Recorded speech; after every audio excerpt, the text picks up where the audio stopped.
LPU ప్లేస్మెంట్ల రికార్డులు సృష్టిస్తోంది. Final year student 2.5 కోట్ల ప్యాకేజ్ పొందుతున్నారు. 1700 మందికి పైగా ఎల్పీయూ స్టూడెంట్స్ 10 లక్షల నుంచి 2.5 కోట్ల ప్యాకేజెస్ పొందారు. విద్యా విప్లవం ప్రారంభమైంది లవ్లీ ప్రొఫెషనల్ యూనివర్సిటీలో. సత్యసాయి జిల్లా హిందూపురంలో టీడీపీ నేతలు బరితెగించారు. ఉద్యోగం కావాలంటే తమ పక్కలోకి రావాలని మహిళలను వేధిస్తున్నారు. ప్రభుత్వ ఆసుపత్రి అవుట్సోర్సింగ్ ఉద్యోగునికి ఈ లైంగిక వేధింపులు ఎదురయ్యాయి. ఇటీవలే ఉద్యోగం తీసేసిన శానిటేషన్ కాంట్రాక్టర్ టీడీపీ నేత యుగంధర్ ఆ మహిళను వేధించాడు. ఉద్యోగం కావాలంటే తన కోరిక తీర్చాలని మరో వ్యక్తితో ఫోన్ కాల్ చేయించాడు యుగంధర్. తాను అలాంటి దాన్ని కాదని మహిళ ప్రాధేయపడిన వదలలేదు. ఎమ్మెల్యే బాలకృష్ణ పిఏ వద్దకు ఇప్పుడు ఈ పంచాయతీ చేరింది.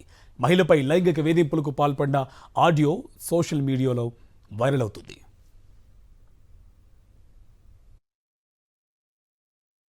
డబ్బులు ఇస్తాంలేనా? డబ్బులు అంతే కదన్నా, ఇంకేముంటుందన్నా మా దగ్గర ఏముందన్నా ఇచ్చేకి. మేము బీదల్లో బంగారు డబ్బులు అంటే ఇంకా బంగారు అయితే ఉండదు మా దగ్గర. డబ్బులు అయితే ఇస్తాం, అంతా ఇంత ఇస్తాం. డబ్బు వద్దు అని వేరేది అడిగితే వేరేది ఏమన్నా నిన్న మొన్న అడగలేదు. ఏందా నాకు అర్థం కాలేదు. ఏదన్నా నిన్న అడిగితే నిన్నేం అడిగినారు నా? నాకు మర్చిపోయినా నేను. నాకు ఈ టెన్షన్ లో మర్చిపోయినా. ఈ హాస్పిటల్ పనికి పోలేదని టెన్షన్ లో మా అమ్మ అరస్తా అంటే మర్చిపోయినా చెప్పున్నా. అట్లాంటివి అంటే వేయలేదనా. చూడన్నా, డబ్బులు ఇచ్చేది అట్లా ఉంటే ఇస్తాం అంతే, లేకుంటే పనే వద్దులేనా అంతే. ఇంతకంటే ఇంకేం చెప్పేయలేదనా. ఎవరికి ఏమన్నా మేము అట్లా వాళ్ళు కాదన్నా. అట్లా వాళ్ళు అయితే అట్లా వాళ్ళకి అడిగాను. నేను అట్లా దాని అయితే కాదు, హాస్పిటల్లోనే పోయి అడుగు ఎవరు ఎట్లా వాళ్ళని. నేను అట్లా వాళ్ళని అడగలేదమ్మా. అంటే మీరెంత ఇది ఓపెన్ గా ఎట్లా అడుగుతారన్నా? మీకు ఎవరన్నా చెప్పించినారా ఏమన్నా? అట్లా వాళ్ళు కాదన్నా. మేము మా నాయన మాకి కష్టపడి పెంచిన ఇట్లా మంది ఎప్పుడు అట్లా మాకు ఎవరు పెంచలేదు, మేము అట్లా పెరగలేదు కూడా.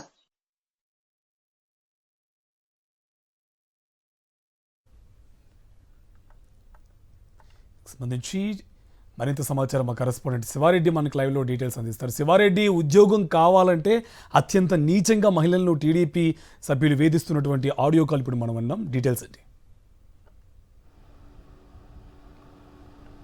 కార్తీక్, ఎమ్మెల్యే బాలకృష్ణ ప్రాతినిధ్యం వహిస్తున్న హిందూపురం నియోజకవర్గంలో ఈ దారుణమైన ఘటన చోటు చేసుకుంది. వాస్తవానికి చాలా సంవత్సరాలుగా రుక్సానా అనే మహిళ శానిటరీ వర్కర్గా హిందూపురం ప్రభుత్వ ఆసుపత్రిలో విధులు నిర్వహిస్తూ వస్తుంది. అయితే టీడీపీ కూటమి ప్రభుత్వం ఏర్పడిన తర్వాత ఆ శానిటేషన్ వర్క్ ఎవరైతే టీడీపీ నేతలు తీసుకున్నారో ఆ తర్వాతే ఇట్లాంటి సమస్యలన్నీ ఎక్కువగా వస్తున్నట్లు కనిపిస్తోంది. ఎందుకంటే మహిళను కావాలనే ఉద్యోగం నుంచి తీసేశారు. ఇప్పుడు ఆ ఉద్యోగాన్ని తిరిగి పొందాలంటే తమకు డబ్బు కాదు, పక్కలో పడుకోవాలని సాక్షాత్తు టీడీపీ నేతలే ఒత్తిడి తీసుకొస్తున్న పరిస్థితి ఇప్పుడు కనిపిస్తోంది. ఎందుకంటే సోషల్ మీడియాలో వైరల్గా మారిన ఈ ఆడియో ఫుటేజ్ సంబంధించి పూర్తి స్థాయిలో సంచలనంగా మారింది. మన ముందు మహిళా సంఘం నాయకురాలు శ్రీదేవి ఉన్నారు. ప్రధానంగా ఎట్లా చూస్తారండి ఈ ఘటనకు సంబంధించి? ఎందుకంటే ఉద్యోగం కావాలి, ఉపాధి కావాలంటే పక్కలోకి రావాలని టీడీపీ నేతలు ఒత్తిడి తీసుకొస్తున్న పరిస్థితి కనిపిస్తోంది. మీరు ఎట్లా చూస్తారు? ఈ కూటమి ప్రభుత్వం ఏర్పడినప్పటి నుంచి ఇదే కొనసాగుతోంది. మహిళల మీద, రాష్ట్రం మొత్తం మీద ఎంతసేపు అన్యాయాలు, అఘాయిత్యాలు, దాడులు, మానభంగాలు, రేపులు, మర్డర్లు ఇవే జరుగుతున్నాయి. కానీ ఎక్కడే కానీ మంచి జరగలేదు. అదే ఈరోజు హిందూపురంలో ఇంతకుముందు కూడా ఇట్లాంటి ఘటనలు చాలా జరిగినాయి. బాలకృష్ణ గారు మీరు ఏం చేస్తున్నారు? అంతేలే, ఆవు చేలో మేసే దూడ గట్టున మేస్తుందని మీరే చెప్పారు కదా. అమ్మాయి కనిపిస్తే ముద్దైనా పెట్టాలి, కడుపైనా చేయాలని. అదే ఉద్దేశంతోనే ఈరోజు నీ కార్యకర్తలు, నీ లీడర్స్, నీ ఫాలోవర్స్ అందరూ కూడా మహిళలను వేధింపులకు గురి చేస్తున్నారు. ఇప్పుడు ఒక మైనారిటీ మహిళ అప్పుడు ఎప్పటి నుంచో అక్కడ శానిటేషన్ వర్క్ చేస్తోంది.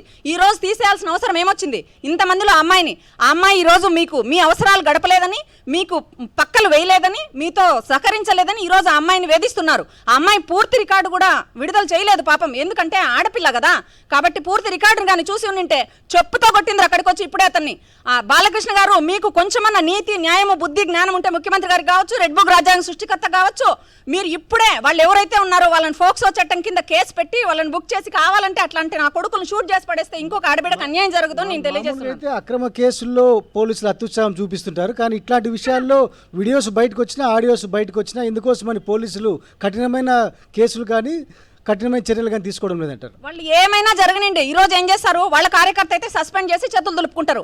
అదే మా నాయకులు అయితే ఏమి లేకపోయినా కూడా, ఈ రోజు ఉదాహరణకు మిథున్ రెడ్డి అన్న ఏమీ లేదు, ఆయన ఎంపీ గారు, ఎమ్మెల్యే కూడా కాదు, ఆయన తీసుకెళ్లి రాజమండ్రి సెంట్రల్ జైల్లో పెట్టారు. ఎవరిని బెదిరిస్తారు, ఎవరిని భయపెడతారు? రాబోయే రోజుల్లో ప్రజాక్షేత్రంలో ఖచ్చితంగా మీ అందరికీ ఉరి వేస్తారు రాష్ట్రంలో ఉండే మహిళలందరూ కూడా అని తెలియజేస్తున్నాను. ఈ బాలకృష్ణ గారు మీరు మేల్కోండి, లేకుంటే మేము హిందూపురం వచ్చి మీకు ఏం చేయాలో అవన్నీ చేస్తామని చెప్పి తెలియజేస్తున్నాం. మీరు ఎక్కడున్నారు, ఈడ ఓటు వేయించుకుంటారు, ఎమ్మెల్యే అవుతారు, వెళ్ళిపోతారు. మీరు డ్రామా సినిమాలు తీసుకుంటూ ఉంటారు. మీ మీ మీ కుటుంబానికి ఇంత అవకాశం ఇచ్చిన హిందూపురం నియోజకవర్గంలో ఇంత అన్యాయం జరుగుతా ఉంటే నిన్నటి నుంచి ఎందుకు నోరు మూసుకొని కూర్చున్నావు, ఎందుకు చెవులు మూసుకొని కూర్చున్నావు అని చెప్పి బాలకృష్ణ గారిని క్వశ్చన్ చేస్తున్నాం. నీ బామరిది ముఖ్యమంత్రి గారు, అయ్యా నీకు పిల్లనిచ్చిన మామ ఇంతమంది ఉన్నారే, ఇంత రిలేషన్ ఉందే, ఆ పిల్లకి న్యాయం చేయలేరా? ఈ వాళ్ళకి వాడు ఎవడో పిలిపించి పోలీస్ స్టేషన్లో కేసు కట్టి వాడిని అవతల పడేసి అమ్మాయికి ఉద్యోగం ఇవ్వాల్సిందే. ఒక మైనారిటీ మహిళకు న్యాయం చేయకుంటే మేమందరము ఉద్యమిస్తామని చెప్పి తెలియజేస్తున్నాం. రైట్, మొత్తం మీదైతే మహిళా సంఘాలు పూర్తి స్థాయిలో ఆగ్రహవేశాలు వ్యక్తం చేస్తున్న పరిస్థితి కనిపిస్తోంది. ఎందుకంటే వాస్తవానికి శానిటేషన్ వర్కర్గా విధులు నిర్వహిస్తున్న మహిళను ఉద్యోగం నుంచి తొలగించి ఇప్పుడు లైంగిక వేధింపులకు పాల్పడడం, ఫోన్లో పదే పదే ఒత్తిడి చేయడం ముమ్మాటికి తప్పే. ఖచ్చితంగా దీనికి ఎమ్మెల్యే బాలకృష్ణ నైతిక బాధ్యత వహించాలని మహిళలు కోరుతున్న పరిస్థితి, డిమాండ్ చేస్తున్న పరిస్థితి కనిపిస్తోంది. ఖచ్చితంగా ఈ దుశ్చర్యకు, ఈ దారుణానికి పాల్పడ్డ టీడీపీ నేతలపైన కఠిన చర్యలు తీసుకోవాలని డిమాండ్ చేస్తున్న పరిస్థితి కనిపిస్తోంది. Karthik, right, thank you Sivareddy.